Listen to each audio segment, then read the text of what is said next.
Hey everybody, it's Jake Tapper from CNN State of the Union and factcheck.org, and this week we're going to take a look at comments made by President Trump and Attorney General Jeff Sessions when describing the program known as DACA, which stands for Deferred Action on Childhood Arrivals. It's an Obama-era program that temporarily offered protections for undocumented immigrants who were brought to the United States when they were children. As you know, Trump and Sessions this week announced that they were rescinding the program.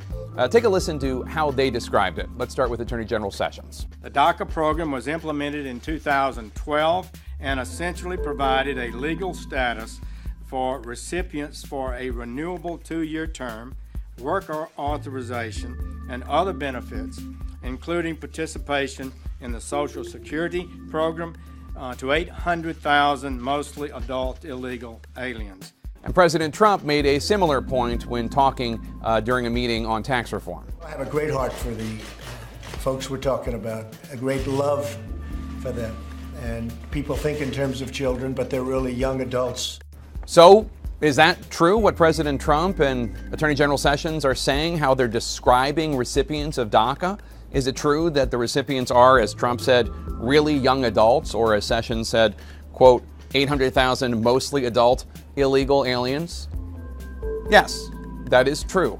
The individuals in question who benefit from DACA, DACA, Deferred Action on Childhood Arrivals, are mostly adults and they are undocumented immigrants. But in their descriptions, both the President and the Attorney General are leaving out a very important bit of context, which is that these individuals were brought to the United States when they were children through no fault of their own.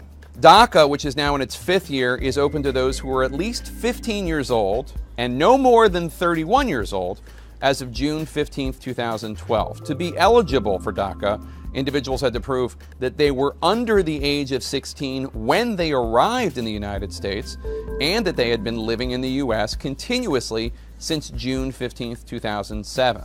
A professor at UC San Diego, Tom Wong, oversaw a national survey last month of more than 3,000 DACA holders, and he found that although 98% of them are currently adults over the age of 18, most of them, 54%, were under the age of 7 when they arrived in the United States.